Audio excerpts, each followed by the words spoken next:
My name is Johnny Christmas. I'm a cartoonist living here in Vancouver, and I draw a few comic book series, Sheltered, Pisces, and Angel Catbird, as well as Firebug.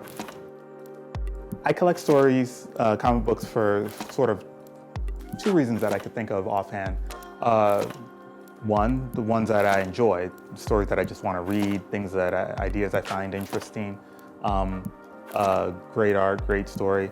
The second reason is sort of professional development and collecting samples. So if someone's doing something particularly interesting, I feel like I need a sample of that art just so I can reference it or use it in some way, like if someone's drawing water in some way that I'd never even imagined that someone could sort of make ink translate water, then I would need a sample of that just so I can sort of log that away somewhere.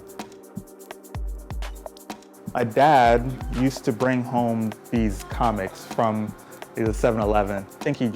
I don't know what he thought, but maybe he thought they would be more disposable. I'd enjoy them, and then like kids with toys, you rip them up, you lose them, whatever. But I kept these, and I still have actually one of the earliest comics that he ever brought home for me.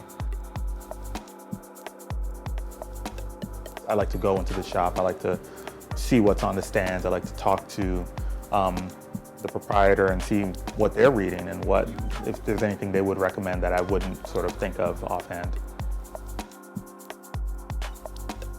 I think some of my stories that have taken place in Vancouver, why not Vancouver?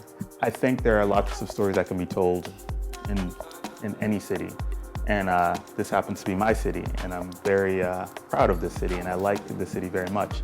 So I think when possible, telling stories in and around the city and about the city, or parables about things that are going on in the city through the medium of comics is a relevant way to tell a story and a relevant place to tell a story about.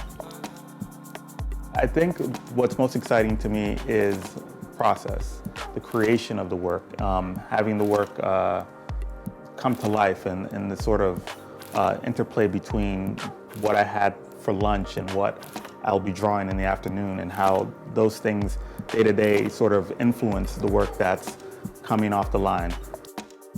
So it starts with an idea, and then I sort of play around with it. I let it sit with me for a bit. The beauty of having a lot of projects on the go is that while I'm drawing one or inking another, I can sort of be conceiving another.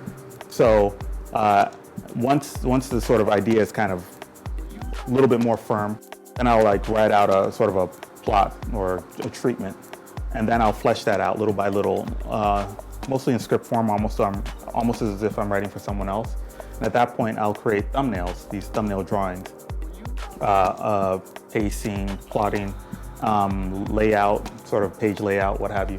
And then from there, I'll realize them on large Bristol board pencil drawings.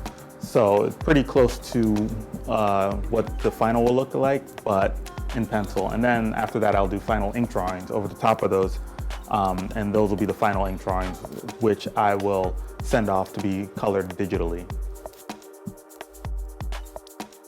I don't have future plans for my collection. I think my collection is a living, breathing thing, so it'll be what it will be in the future. I don't really think about it so much in terms of what it